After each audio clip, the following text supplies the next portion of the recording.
Welcome to the final talk of the day, where we're giving a research update on the dry farm corn breeding project and Masa corn variety trial.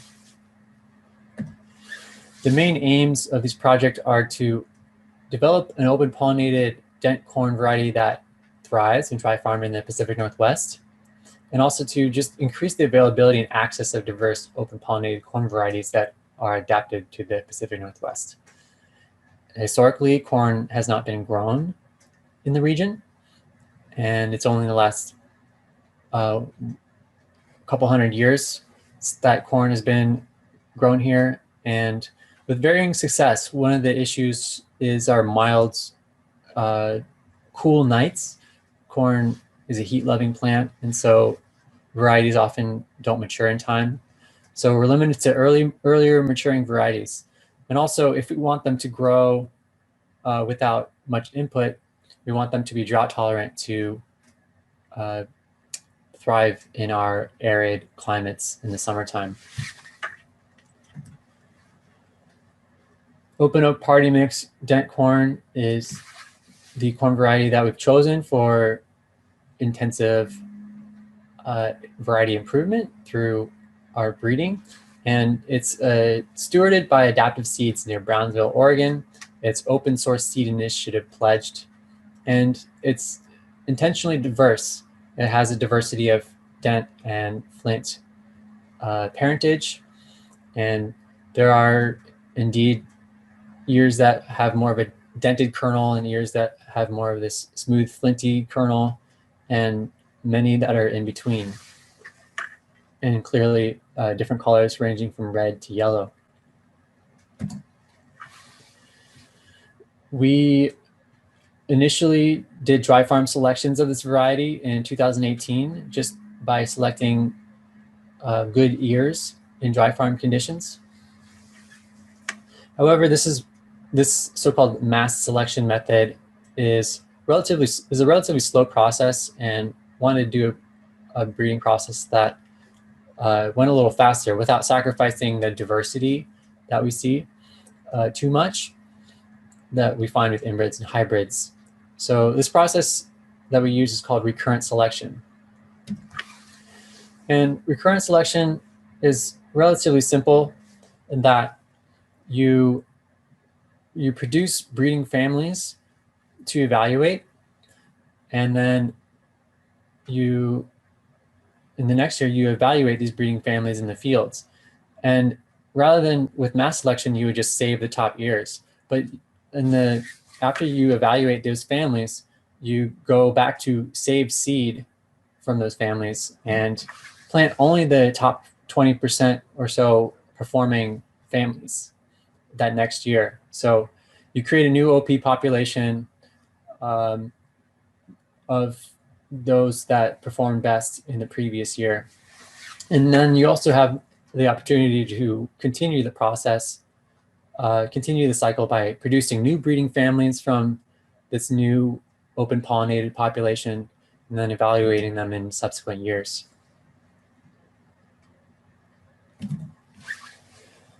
Here's just a picture of our creating the breeding families. We use a full siblings method, where each breeding family, the individuals of each breeding family are effectively full siblings. They have the same two parents. And here we did reciprocal crosses of two different plants. And Jennifer Kling is the main mentor who has helped me through this project. She works with OSU Crop and Soil Science. We evaluated these families in the fields, the two different sites, dry farmed and irrigated on both sites for comparison, replicated a couple times.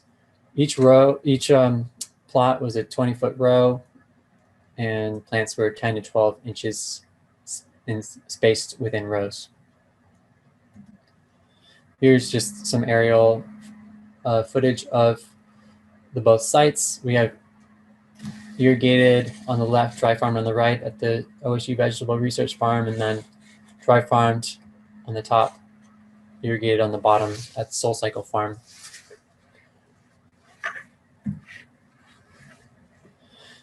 With these evaluations, we were able to see clear differences within the field in terms of plant height and plant architecture and days until tasseling and pollination. And then also the ears of each family tended to be relatively distinct. As you can see here on a selection of breeding families.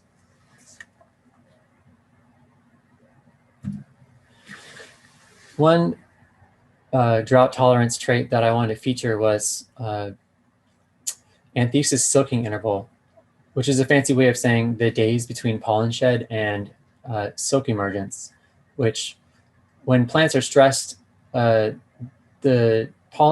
tassels seem to shed pollen faster, more quickly, and the silk emergence seems to be delayed. So this timing is off when plants are stressed. So it's important when we're breeding for drought tolerance to breed those that have a lower anthesis silking interval, or ASI.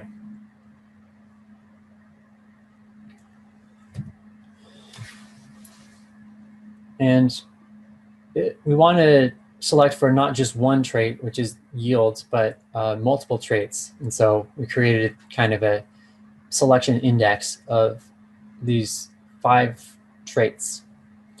1, dry farm yields, higher dry farm yields, greater numbers of ears per plant when dry farmed. Then also an ear score, which we calculated based on size. The orange, we wanted orange kernels and more dent character. And then also less days to maturity and a lower anthesis silking interval.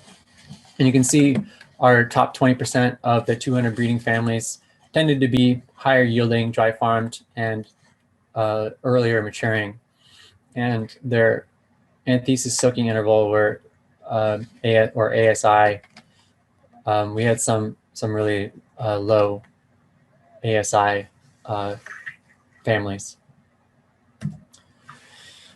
And moving on to the Masa corn variety trials in collaboration with the Northern Organic Vegetable Improvement Collaborative, or NOVIC, we are interested in bringing more diversity into the Pacific Northwest for the culinary purpose of masa and for tortillas, and also making hominy and pozole through the nixtamalization process. And of all the kind of types of corn, dent appears to be a superior corn variety for masa. Hominy corns and pozole tend to be more flour, and flint can also be nixtamalized, and it takes a little bit more effort, but produces really flavorful masa. And I'm going to go a little quickly in the interest of time, but here's a panel of the main varieties that we grew in replicated experiments. And I'm going to also feature some varieties that we just grew a couple plots of, and just for comparison, because we can't grow them all. But we grew them in irrigated and dry farm conditions on 2 different sites. And we hand pollinated the ears of each variety, 100 ears of each variety, one to produce pure seed, but also to produce pure to type culinary quality for culinary assessments.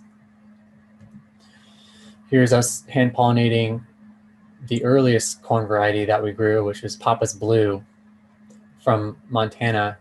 It's a descendant of Painted Mountain. It's a dwarf corn variety, as you can see. And just going through what the different harvests look like, we have our yellow corn. The Nothstein dent was the earliest yellow dent corn, followed by Dublin dent and Golden Glow dent. They were much later, but higher yielding, which you'll see. Then we have Cascade Ruby Gold flint corn and our Open Oak Party Mix dent corn, which are multicolored. Then we have our red corn varieties, all of them dent. Bloody Butcher is probably the most familiar, the most popular, but we grew Strubes, a couple plots of Strubes Red just for comparison, and that's an earlier maturing variety and has a lot of potential. And also Northwestern Red Dent, which is from the Dakotas and also an earlier variety. In terms of white corn, we grew a large seeded white flower corn called Zulu that's from South Africa, as well as a couple dent varieties. Silver King was being grown at Restoration Seeds in Southern Oregon. So we thought we might give it a try in the Willamette Valley and see if it matured in time. And it did not. It grew really, really large and started pollinating in September. So we don't have complete yield measures on that. And then also our Zulu flower corn had terrible lodging in the field. So we don't have complete yield measures on that. Our blue corn varieties, we did not have a blue dent corn that was early maturing in time. So we grew Papa's blue flower corn and Jerry Peterson blue flower corn. Jerry Peterson is from Johnny's seeds and a bit later season. And for green corn, some of you might be aware of Oaxacan green on the right here, but also there's an early maturing variety called Strubes green. And so we wanted to compare the relative performance. And then also, not necessarily intended for nixtamalization or hominy, pozole, masa, we have Dakota black popcorn and Tuxana sweet corn also in the trials. And here's just the overall summary that we can talk about a little bit. We have a dry farm panel on the left, irrigated on the right, days to maturity along the x-axis, and yield per plant. And we can see that definitely that the later maturing plants tend to yield more, particularly in irrigated conditions. And in dry farm, that's not as much the case. The ones with the asterisks they have estimated yield because we had an incomplete harvest due to lack of lower priority due to their relatively low performance. So we see that the yield per plant of Papa's Blue, this really early maturing corn, did actually fairly well dry farmed compared to the other ones. We see Open Oak Party Mix yielding similarly to Oaxacan Green, although much earlier, a week earlier. And then we have Bloody Butcher. This Bloody Butcher variety we got from Idaho and was considerably earlier than other ones that we grew. So that's worth noting. And it did fairly well dry farmed. In the interest of time, I'm going to move on. We have a plot here of the relative dry farm yield as a percent of irrigated. So we have their relative performance. And we see Nostine dent corn being superior to the others. It had a lower yield dry farmed than some other ones, but it was much earlier. So it seems like, Papa's Blue was also much earlier and had basically the same yield as irrigated corn. So it seems like the earlier corns tend to do the best. And it's just striking a balance between, actual yield and earliness. And another thing to note, these are just some graphs of days to maturity versus yield per plant. That when you irrigate, we see that the plants, those that have longer to mature, produce more yields.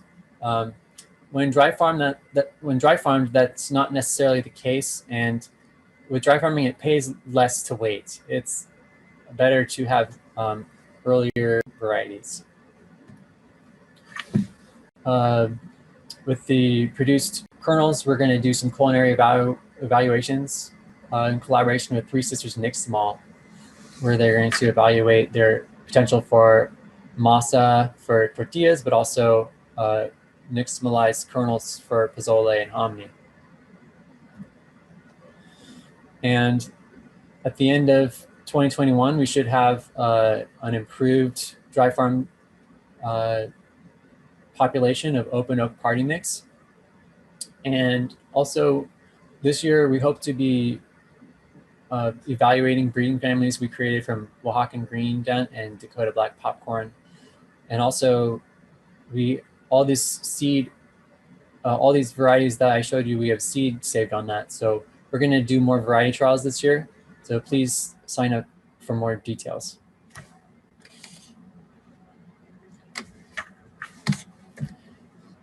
And I just want to say thank you, and we'll open it up to some questions.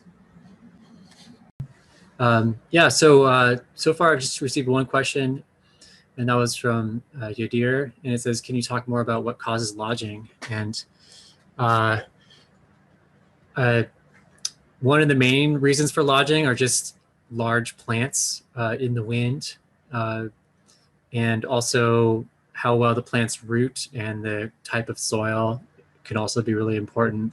And I'm not really sure, the Zulu corn, those got kind of top heavy because they were producing actually 2 to 3 ears per plant. I was really excited about them, and then they just started falling over. So they're South African varieties, so it's just a different, sure, they're growing in different kind of soil as well.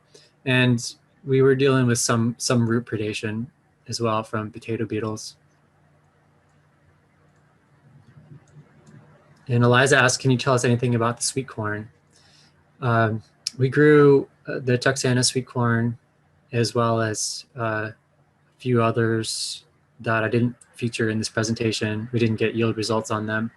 And all I can say is it did really well. We had pretty poor germination, so they're kind of spotty. So our per plant data is maybe skewed to showing them doing better than they would have done if plants are right up next to each other. But yeah, I would recommend Tuxana. And we also grew Who Gets Kissed and one called Mamas from Adaptive Seeds, and Top Hat. And I'd say Top Hat and I think it's called Sweet Mamas. Those did really well as well. And the kind of soil that we were growing in was silty clay loam, both sites. And we planted, there's another question when we planted. We planted a little bit on the later side. Soil prep took a little while. So it was the first week of June. And so some of those later varieties were definitely struggling to mature in time. And then we had that week of smoke, which didn't help with maturity. And then Chris Homanix asked me, could you discuss more about the silking and its relationship with the dry farm suitability? And I guess I don't know what more there is to say exactly.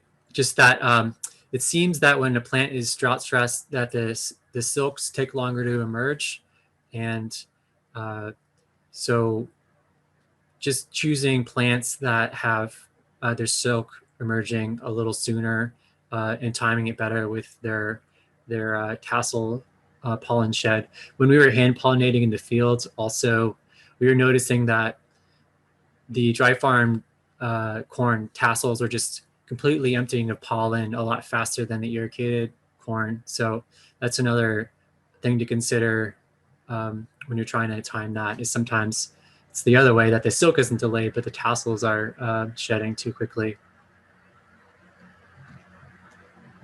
And Keith asked what population density we're planting at, and they were 10 to 12 inches. Well, yeah, they're 10 to 12 inches in row spacing, and then we did 30 inches between rows.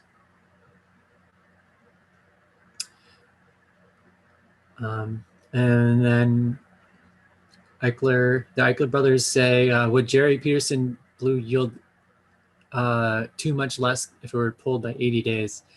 And the question is, yeah, unless you want to use it for sweet corn, then, you know, being a flour corn, it might have a lot of, it might be pretty tasty eating fresh, but for the Jerry Peterson blue, it was much too soon to be pulled out at 80 days.